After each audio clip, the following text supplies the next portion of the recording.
말씀 열왕기하 23장 21절에서 30절 말씀 함께 교독하겠습니다. 왕이 뭇 백성에게 명령하여 이르되 이 언약책에 기록된 대로 너희의 하나님 여호와를 위하여 유월절을 지키라 하매 사사가 이스라엘을 다스리던 시대부터 이스라엘 여러 왕의 시대와 유다 여러 왕의 시대에 이렇게 유월절을 지킨 일이 없었더니 요시야 왕 18째 해에 예루살렘에서 여호와 앞에 이 유월절을 지켰더라. 요시야가 또 유다 땅과 예루살렘에 보이는 신접한 자와 점쟁이와 드라빔과 우상과 모든 가증한 것을 다 제거하였으니 이는 대제사장 hil기야가 여호와의 성전에서 발견한 책에 기록된 율법의 말씀을 이루려 함이라. 요시야와 같이 마음을 다하며 뜻을 다하며 힘을 다하여 모세의 모든 율법을 따라 여호와께로 돌이킨 왕은 요시야 전에도 없었고 후에도 그와 같은 자가 없었더라. 그러나 여호와께서 유다를 향하여 내리신 그 크게 타오르는 진노를 돌이키지 아니하셨으니 이는 므낫세가 여호와를 경노하게 한 그 모든 경노 때문이라. 여호와께서 이르시되 내가 이스라엘을 물리친 것 같이 유다도 내 앞에서 물리치며 내가 택한 이 성 예루살렘과 내 이름을 거기에 두리라 한 이 성전을 버리리라 하셨더라. 요시야의 남은 사적과 행한 모든 일은 유다 왕 역대 지략에 기록되지 아니하였느냐. 요시야 당시에 애굽의 왕 바로 느고가 아수르 왕을 치고자 하여 유브라데 강으로 올라가므로 요시야 왕이 맞서 나갔더니 애굽 왕이 요시야를 무깃도에서 만났을 때에 죽인지라. 신복들이 그의 시체를 병거에 싣고 무깃도에서 예루살렘으로 돌아와 그의 무덤에 장사하니 백성들이 요시야의 아들 여호아하스를 데려다가 그에게 기름을 붓고 그의 아버지를 대신하여 왕으로 삼았더라. 아멘. 하나님의 말씀입니다. 오늘 본문은 이제 그 요시야 왕의 아름다운 그 기록 가운데 마지막에 해당이 되는 본문이 되겠습니다. 오늘 본문에는 요시야에 대한 긍정적인 평가와 부정적인 평가가 함께 기록이 되어져 있습니다. 그래서 우리가 하나님의 사람으로 한 인생을 살아갈 때 우리가 정말 어떻게 하나님의 말씀에 사로잡혀 살아야 하는가를 한번 돌아볼 수 있는 소중한 기회가 될 것이라 믿습니다. 하나님의 사람들 가운데 하나님의 말씀을 먼저 받은 사람들이 있습니다. 먼저 그 음성을 듣습니다. 모세 같은 경우는 그 시내산에 먼저 오르고 그 십계명을 받습니다. 그리고 그 말씀을 백성들에게 전하는 역할을 하였습니다. 이것이 쉽지 않습니다. 사람들은 아직 하나님의 말씀을 모르고 있고 내가 먼저 하나님 말씀을 들은 자로서 사람들에게 그 메시지를 전하는 삶, 그러한 삶이 선지자의 삶이기도 합니다. 모세가 그랬고 또 선지자가 하나님의 보냄을 받죠. 그들이 왕궁에서나 들판에서나 평범한 사람이거나 아주 고위 관직이거나 그가 하나님 음성을 먼저 들었을 때 하나님의 말씀을 선포해야 하는 그 일들이, 그 사명이 결코 쉽지 않습니다. 왜냐하면 선지자가 보냄받았던 대부분의 시대는 상황적으로 그들이 하나님의 곁을 떠나서 하나님이 그들에게 이제 좀 하나님 아버지께로 돌아오라 라는 하나님의 말씀을 전하기 위해서 보냄받은 사람들이기 때문에 대부분의 선지자들은 하나님의 말씀을 전하는 그 일이 그의 생애에 결코 쉽지 않은 일이었습니다. 그런데 오늘 이 모세나 이 선지자들이나 하나님의 사람들로서 위대한 삶을 살았던 그 사람들보다 더 위대한 사람을 오늘 성경이 소개하고 있는데 요시야입니다. 왜일까요? 그 사람들은 하나님의 말씀을 먼저 받고 전하는 그 사명으로 살았지만 요시야는 그 하나님의 말씀을 온전히 살아낸 삶을 살았기 때문입니다. 요시야의 삶을 성경은 뭐라고 칭찬하냐 하면 하나님의 말씀대로 그렇게 순종한 자가 그 이전에도 그 이후에도 없었다는 것입니다. 그래서 이렇게 하나님의 말씀에 따르는 삶, 하나님의 말씀대로 순종하는 삶의 최정점에 어떠한 사건이 있었냐 하면 유월절입니다. 그 요시야의 유월절이 오늘 특별합니다.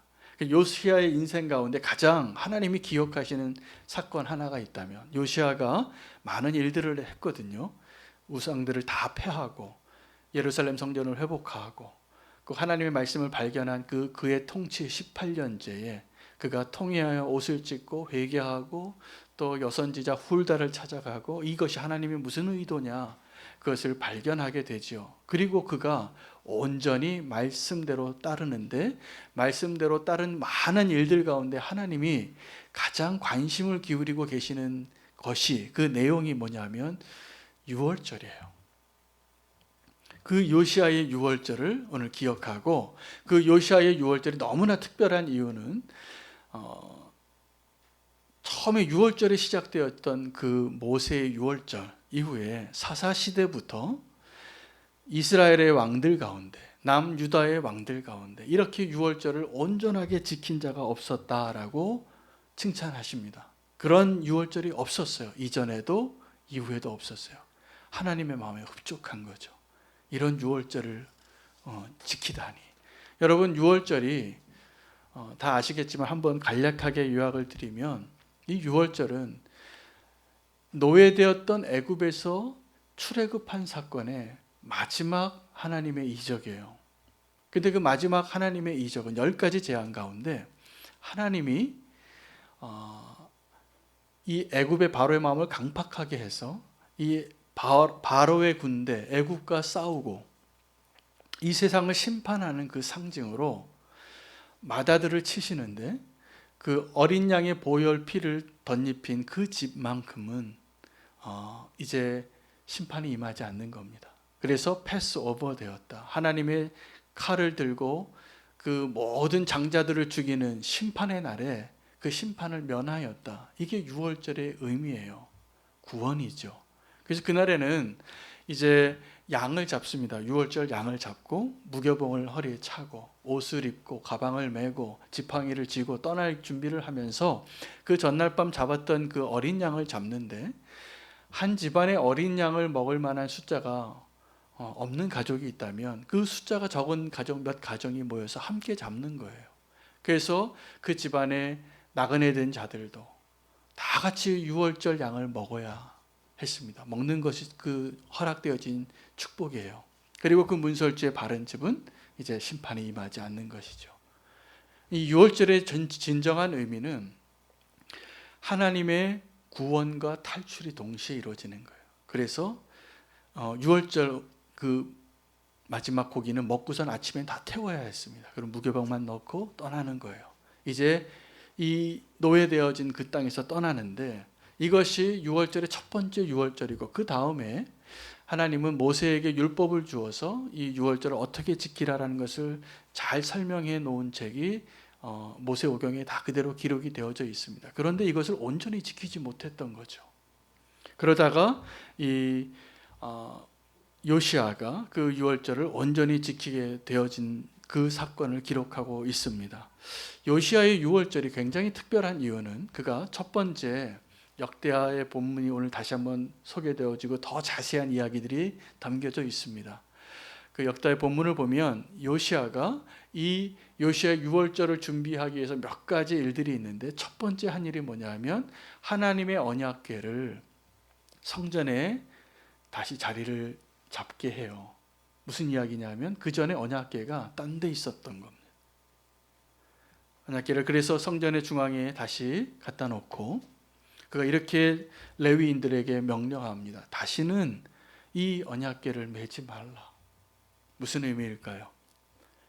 다시는 이 언약궤를 옮기지 말라요. 여러분 언약궤가 어떻게 생겼냐 하면 이렇게 상자같이 되어 있어요. 이게 궤예요. 그 안에 십계명 돌판이 들어있고 모세의 지팡이가 들어있고 그 내용물이 그대로 들어있는 어떤 한 상자에 불과한데 그 언약궤 거룩한 하나님의 궤는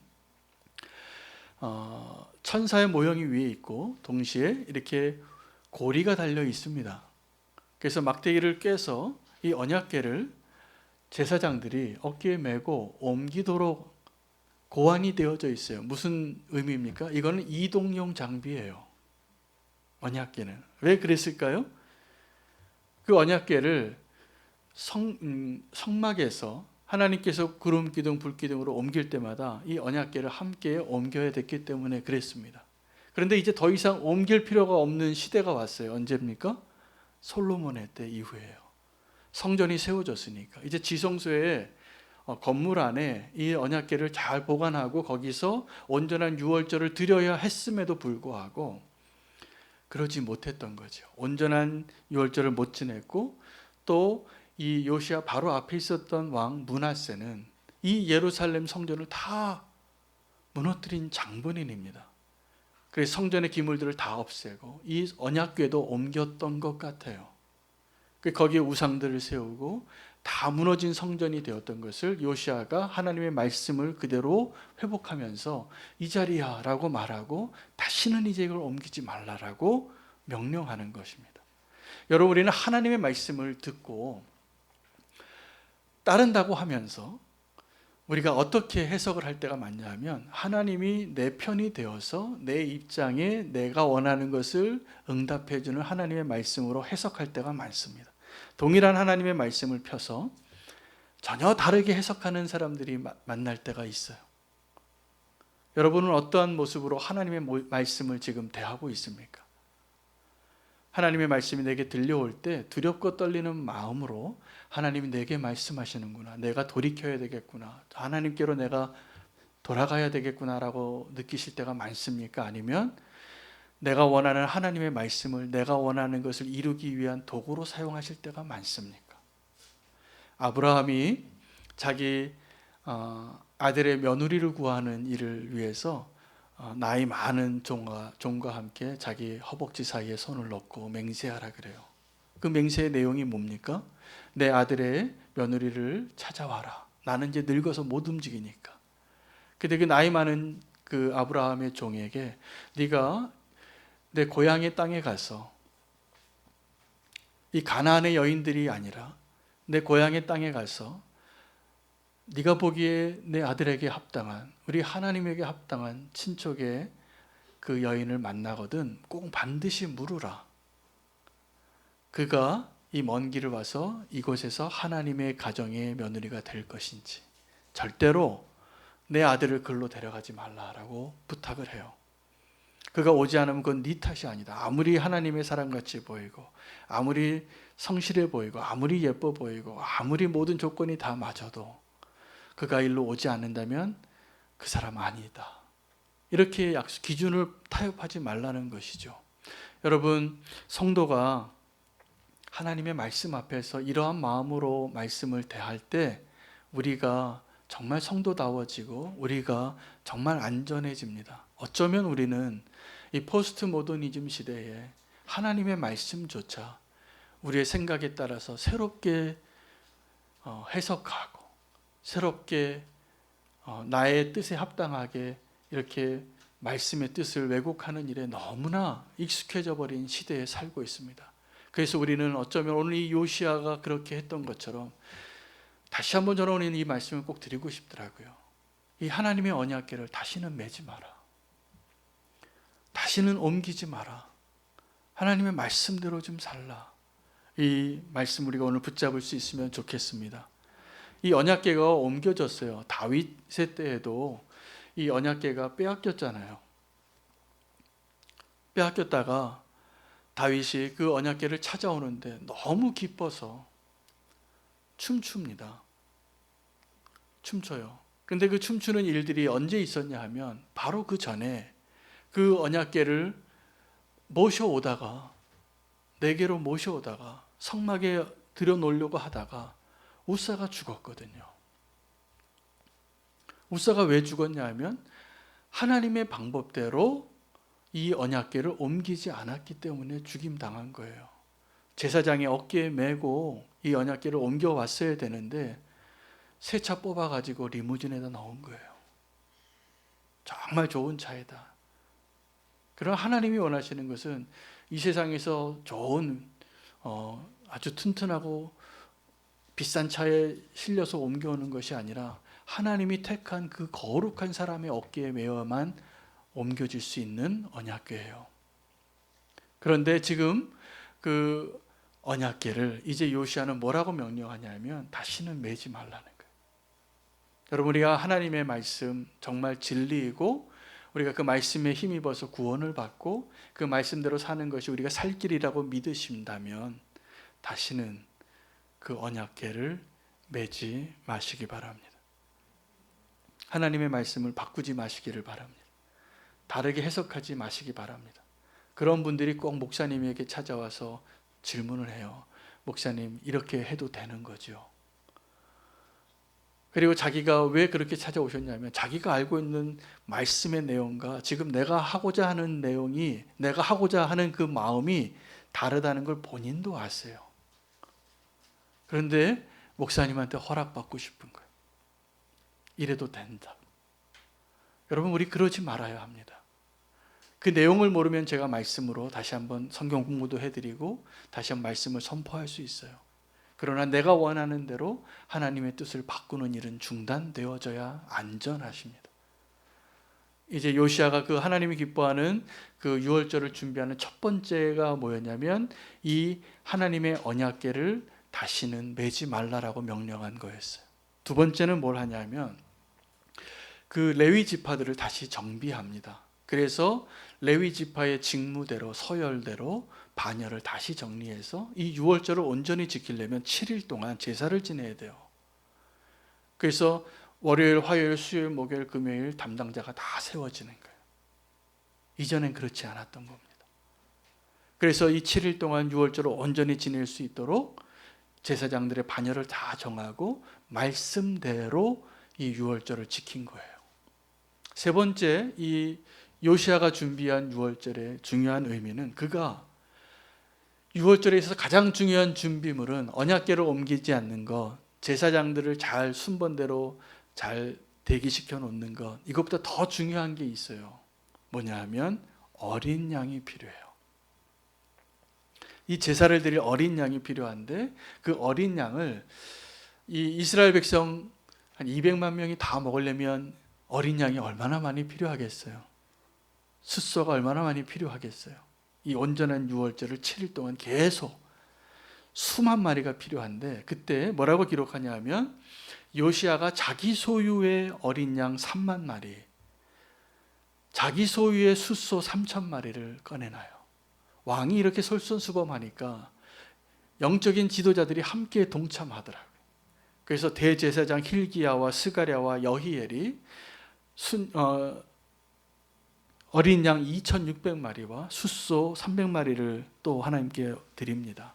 그 모습을 보고 또 레위 지파의 족장들이, 그 지파의 우두머리들이 6명의 이름이 나오는데 고나냐, 스마야, 느다넬, 하사바, 여이엘, 요사밧이라는 사람이 어린 양 5,000마리와 숫소 500마리를 또 내놓습니다. 그래서 이 요시아의 유월절이 더 아름다운 이유는 그 어린 양을 지도자들이 솔선수범해서 자비로 준비했다는 거예요. 여러분, 예수님의 유월절을 기억하십니까? 십자가에 달려서 돌아가시기 그 사건 바로 전날 밤이죠.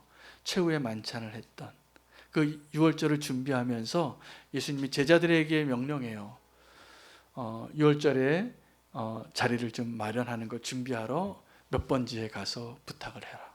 그럼 다락방 하나 내줄 거다. 우리 다 앉을 수 있는. 적어도 13명이 앉아야 돼요. 또 다른 누가 있었을지 모르지만 그때 그 많은 사람이 함께 둘러앉을 수 있는 그 유월절을 준비한 사람이 제자가 순종해서 준비한 거죠. 그리고 그 방과 음식을 마련하고 돈 받았다는 얘기 안 나오는 거 보니까 그냥 내준 것 같아요. 그 유월절을 준비한 그 사람이 예수님의 유월절을 준비한 게 맞습니다. 그러나 여러분, 정말 예수님의 유월절을 준비한 사람은 예수님이세요. 예수님이 자기 자신을 어린 양으로 내놓은 자리예요. 그래서 그 떡과 포도주가 있었지만 예수님이 의미를 부여하죠. 그 다음 날 이제 예수님께서 십자가에서 자기의 피를 쏟고 조롱을 당하고 몸이 찢겨지고 십자가에 달리는 그걸 통하여서 그 유월절의 어린 양이 되셨잖아요.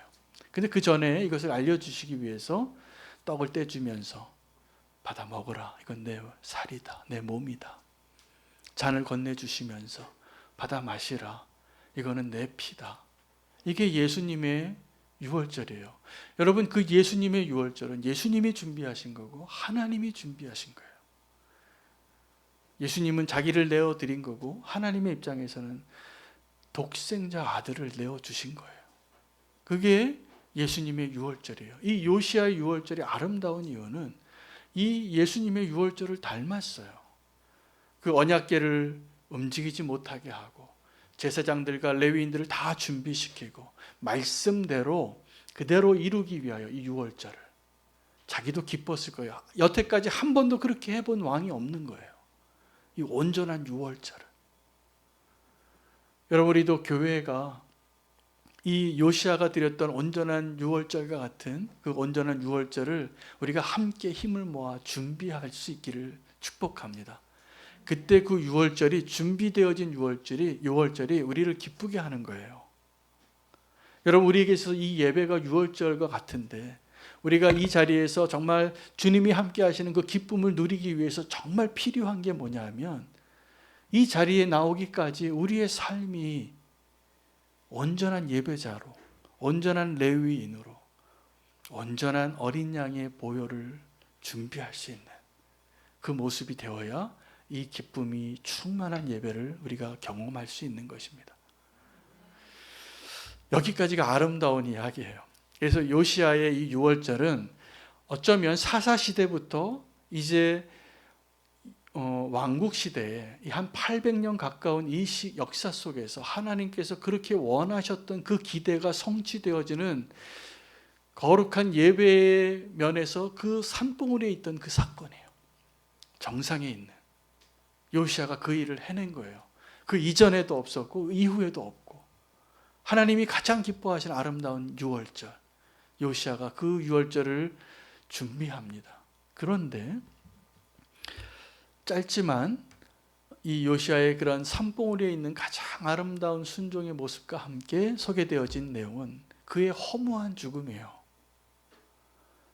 그럼 언제 죽었냐면, 그 바로 이어진 사건같이 기록을 해놨지만 사실은 그렇지 않습니다. 그 한 줄 사이에 13년이 흐른 거예요. 이 요시아의 유월절이 완성되어진 것은 그가 그 언약책을 발견했던 통치 18년째고 31년을 통치했으니까 13년을 지난 다음에 요시아가 이전의 요시아가 아닌 것입니다. 한 10여 년의 세월이 지나고 나서 오늘 그 요시아가 비참하게 허무하게 죽음을 당하게 되는데, 어떻게 죽었냐 하면, 그가 그 애굽 왕 바로 느고가 아수르와 전쟁을 하기 위해서 유브라데 강을 건너옵니다. 갈그미스 지역에서 이 요시아가 이 바로 느고를 먼저 만나요. 얘기를 해보니까 바로 느고가 하나님의 전쟁을 하고 있다라고 말하고 있는 거예요. 나는 지금 너랑 싸우고 싶지 않다. 물론 싸움도 안 됩니다. 게임이 안 되는 나라예요. 애굽과 이 남유다가 너무 작은 나라니까. 그런데 이 바로 느고가 뭐라고 얘기하냐면, 너 까불지 마, 나한테 덤비지 마, 이렇게 얘기한 것이 아니라, 내가 지금 하나님의 뜻으로 지금 저 아수르를 상대하러 싸우러 가니 너는 좀 비켜라. 내가 너를 죽이고 싶지 않다. 이렇게 얘기한 거예요. 그런데 이 요시아가 변장을 하고 무깃도에서 이 바로 느고와 싸우다가 화살을 하나 맞고 중상을 입어요. 그리고 수레에 실려서 예루살렘에 와서 피 흘려서 죽고 장례를 치루었다는 이야기예요. 허무하게 끝났죠.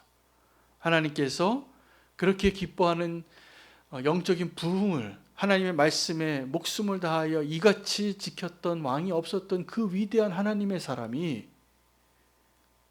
이렇게 허무하게 죽은 거예요. 여기에 오늘 저와 여러분이 붙잡아야 할 메시지가 있습니다.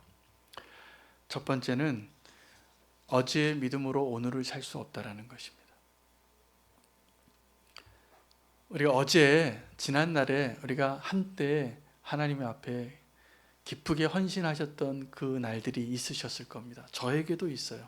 제가 처음 예수님 만났을 때, 그리고 직장도 사표 쓰고 내 인생을 다 포기하고 그냥 정말 그때 제가 모든 걸 다 정리하고 선교사로 나갔는데, 제가 생각해도 한 30년 전에 그 일이 너무 대견해요. 제가 대견해요. 그때 내가 그렇게 살았구나. 정말 그때 예수님 만나서 내 인생을 다 드린 게 내 진심이었고 그렇게 정말 순종했고, 근데 오늘 나의 믿음의 모습은 그때의 그 믿음으로 가능하지 않습니다. 오늘 이 자리에 장로님들 계세요. 우리 교회 너무나 존경스러운 장로님 계시고 믿음의 본을 보여주셔서 우리가 그 뒷모습 따라가고 싶은 참 귀하신 장로님들이 많으셔서 저는 너무나 행복한 목사입니다. 오늘 김명규 장로님 또 변유리 권사님 우리가 환영하고 축복했는데, 장로님에게도 사실은 제가 그 1:1 양육을 다시 하라고 말씀드리는 거예요. 왜요? 사실은 그 1:1 양육과 이러한 모든 제자 훈련을 다 받으시고 훈련시키셨던 분이에요, 이전 교회에서. 그러나 오늘 이 자리에서 다시 한번 주님 앞에 오늘의 믿음으로 다시 주님 앞에 서시는 온전한 제자 되시라고 기회를 드리는 겁니다. 아멘 하시잖아요. 기쁨으로 아멘 하시잖아요. 여러분, 만약에 장로님 내가 이거 다 받은 사람인데 이거 못하러 내가 또 시키냐 그러면 오늘을 사는 믿음에 정말 그 훈련을 받으셔야 될 분이에요. 사실은 여러분, 지난날의 나의 믿음이 오늘 나의 믿음을 보장하지 못합니다. 요시야를 보세요. 그러한 온전한 그런 위대한 하나님의 사람이 어떻게 되냐 하면 하나님의 뜻을 첫째는 분별하지 못하고 변장해서 자기가 원하는 대로 그 싸움에 나갔다가 비극의 주인공이 된 거예요. 본질이 그거예요. 여러분, 우리가 성도가 싸워야 할 싸움이 있고 싸우지 말아야 할 싸움이 있습니다. 성도가 싸우지 말아야 할 두 가지 싸움을 제가 말씀드리고 싶어요. 첫 번째, 성도가 싸우지 말아야 할 싸움은 나보다 약한 자와의 싸움입니다. 세상에서는 어떤 사람하고 싸우냐면 나보다 좀 약한 사람하고 싸울 때 더 목소리 커지고 더 갑질을 하더라고요. 그러나 여러분이 성도는 나보다 약한 사람과 싸우는 것을 두려워해야 합니다. 왜일까요? 하나님은 나보다 약한 자의 편이세요. 이거 기억하셔야 됩니다. 하나님은 언제나 약자의 편이었어요. 고아의 아버지시고 과부의 남편이세요. 그리고 소외된 자들을 환대하라고 하셨어요. 이게 성도가 살아야 할 삶의 태도인데, 만약에 성도가 세상의 방식처럼, 세상의 방식은 분명해요. 아주 너무나 잘 알아요. 내가 어느 줄에 서야지 살아남을 줄을 알아요. 그래서 이 줄에 서야 될지 저 줄에 서야 될지, 이 사람에게 가까워야 될지 저 사람에게 가까워야 될지 기가 막히게 계산하고 아주 냉철하게 줄을 서는 게 세상의 방식입니다. 여러분, 성도된 우리는 그 세상 사람들이 줄 선 방향과 정반대에 서시는 분들 되시기를 축복합니다. 그게 하나님의 뜻입니다. 우리가 싸우지 말아야 할 첫 번째 싸움, 나보다 약한 자와 싸우지 마세요. 그때 우리는 아주 추해집니다. 아주 악해지고 하나님이 원하시는 모습을 다 떠날 겁니다. 두 번째, 우리가 싸우지 말아야 할 대상은 하나님과의 싸움입니다. 하나님을 대적하지 마세요. 하나님의 뜻이 분명한데 하나님의 뜻을 거스르려고 하다가 비극의 주인공이 되는 것입니다. 그때는 그 싸움은, 이 두 가지 싸움은 시작을 하지 말아야 될 싸움이에요. 약자와의 싸움, 하나님과의 싸움. 그런데 우리가 이 두 가지 싸움을 자주 시작해요. 왜요? 약자니까. 내가 이길 것 같거든요. 쉽게 큰 소리 치는 겁니다. 쉽게 무시하는 겁니다. 아주 위험해집니다. 하나님과의 싸움을 우리가 쉽게 시작해요. 왜요? 하나님이 너무 은혜의 하나님이신 거예요.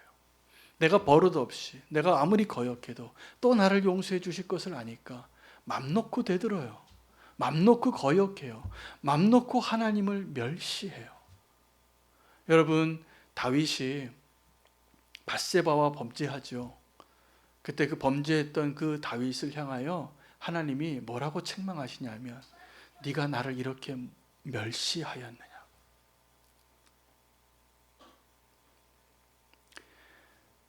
하나님을 멸시하지 않아야 됩니다. 우리가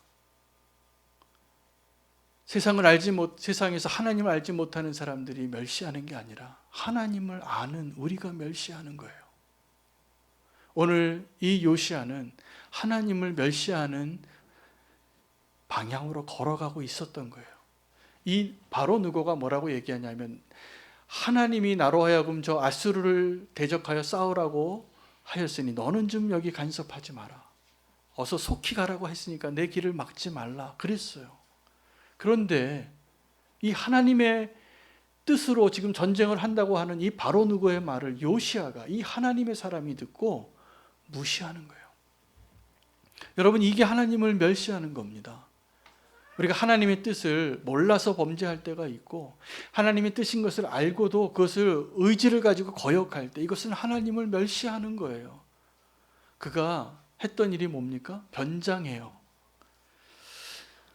하나님께 변장하고 그 싸움에 나가는 거예요. 하나님이 모르실 것 같아서. 그리고 저 바로 누가가 나를 몰라볼 것 같아서 자기 군대 데리고 갔다가 처참하게 죽임을 당하는 거죠. 불행한 주인공이 됩니다. 여러분, 전쟁터, 싸우지 말아야 할 전쟁터, 싸우지 말아야 할 그 싸움터에 나가서 변장하고 나가서 우연히 어떤 병사가 쐈던 화살이 그 갑옷의 솔깃 사이를 꿰뚫고 들어와서 죽임을 당한 그 사람 기억나십니까? 그 사람 이름이 누구죠? 아합이에요. 여러분, 이 아합과 오늘 그 요시야 하나님의 사람이 너무나 닮아 있다는데 깜짝 놀라실 겁니다. 그 아합이 그 아람 군대와 싸우러 나아가는데 여호사밧, 남유다의 왕 여호사밧과 함께 우리 저 아람 땅 빼앗으러 가자고, 하나님께 물어보자고 하는데 가지 말라 그랬어요. 근데 이 아합이 끝까지 그 하나님의 뜻을 어기고 옷 바꿔 입자고, 그리고 여호사밧과 옷 바꿔 입고 나가요, 그 싸움에. 그래서 그가 성공해요. 뭐에 성공하냐 하면 아람 왕의 눈을 속이는 데는 성공해요. 아람 왕이 뭐라고 명령했냐 하면 너희는 다른 사람과 상대하지 말고 저 아합 왕 하나만 잡아라. 그래서 모든 군대가 다 아합 왕 하나 잡았는데, 잡아서 투구를 벗겨보니까 아합 왕이 아니에요. 여호사밧 왕이었어요. 여호사밧이 소리쳤어요. 나 아합 아니에요. 그런데 그 아합이 어떻게 죽냐 하면 그냥 무심코 날린 그 화살 하나가 그 갑옷의 솔깃, 그 화살 막으려고 입었던 그 옷에 그 바느질한 그 사이로 들어가서 죽임을 당하는 거예요.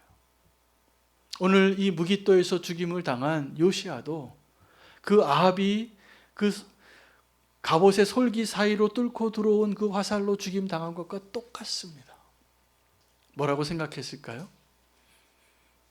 변장하고 나아가면 괜찮아. 저 바로 누구를 속일 수 있고 하나님을 속일 수 있다라고 생각한 겁니다. 여러분, 지금도 오늘 이 자리 저와 여러분 가운데 하나님의 사람인데, 성도인데 변장하고 세상에 나가서 칼 휘두르는 사람이 있을까 봐 제가 마음이 조마조마해요. 여러분, 오늘 우리가 하나님 앞에 이 예배하는 이 자리에 나와 있는, 이 자리에 서 있는 모습 그대로 이 성전 밖에서도 변장한 모습이 아니라 한윤호 모습 그대로 살아낼 수 있어야 안전한 거예요. 그래야 이길 수 있는 거예요. 그런데 우리는 여기서 아름답게 예배하는 그 모습과 다르게 변장하고 딴 사람인 것처럼, 누가 나를 모르는 곳에서는 더 대단하게 싸우더라고요. 그 앉으려고, 안 뺏기려고, 조금 더 이익을 얻으려고. 오늘 그것이 우리의 모습이라면 오늘 요시아를 기억하시고 변장하여 그 싸움에 나간 그 모습이 바로 내 모습이구나 라는 것을 꼭 기억하시기를 축복합니다. 우리가 싸움을 시작하기 전에 막는 게 제일 좋습니다. 그런데 많은 경우에 우리가 또 이렇게 어리석은 싸움, 헛된 싸움에 발을 디딜 때가 많아요. 그런데 우리가 그 싸움을 멈출 수 있는 것이 하나님의 은혜입니다. 오늘 제가 이 말씀 드리는 것은 제가 보기에 제 삶도 오늘 말씀 준비하면서 보니까 제가 시작하지 말아야 할 싸움을 싸운 적이 많더라고요. 이거 내가 여기서 지금 화낼 일이 아닌데 화를 내고 있어요. 이거 내가 지금 욱하지 말아야 되는데 욱하고 있는 거예요. 여러분, 그 싸움 싸우시면 안 돼요. 어떤 싸움에 대해서 예수님께서 우리가 싸우지 않을 수 있는 비결을 이야기해 주시는데 우리가 정말 제자면 이것이 가능합니다.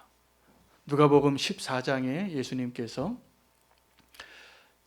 너희가 제자가 되려면 두 가지를 미리 계산해 보라 그랬어요. 비유로. 근데 첫 번째 비유는 너희가 만약에 망대를 세우려고 할 때 너희가 망대를 세울 만한 비용이 충분히 있는지 계산해 보고 그 삽을 떠라.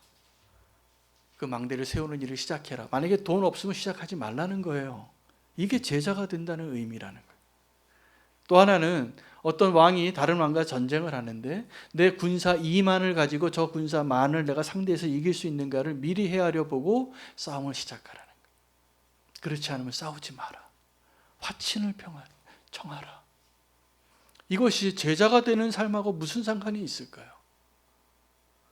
여러분, 제자가 되기 위해서 필요한 것은 자기를 부인하는 거예요. 오늘 헛된 싸움, 싸우지 말아야 할 싸움을 왜 시작하냐 하면 정말 우리가 싸워야 할 싸움을 싸우지 않았기 때문에 그 싸움을 싸울 때가 많습니다.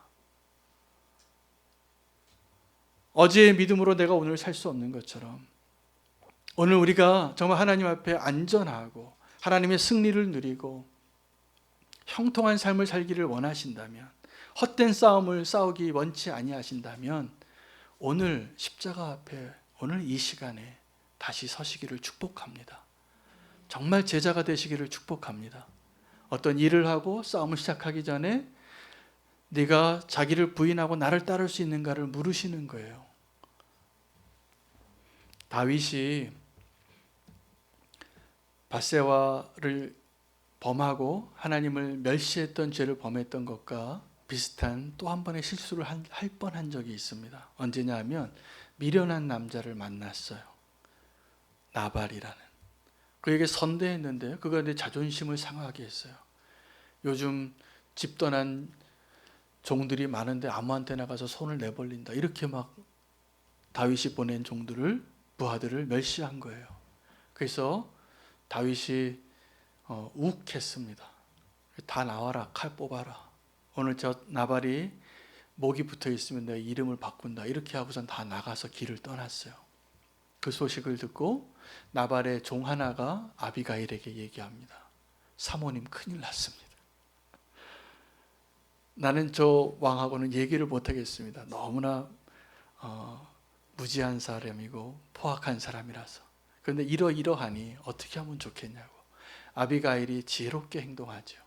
가서 다윗의 그 칼을 막으면서 했던 이야기가 있어요. 뭐라고 얘기했냐면 이 아비가일이 다윗에게 한 말이 다른 게 아니에요.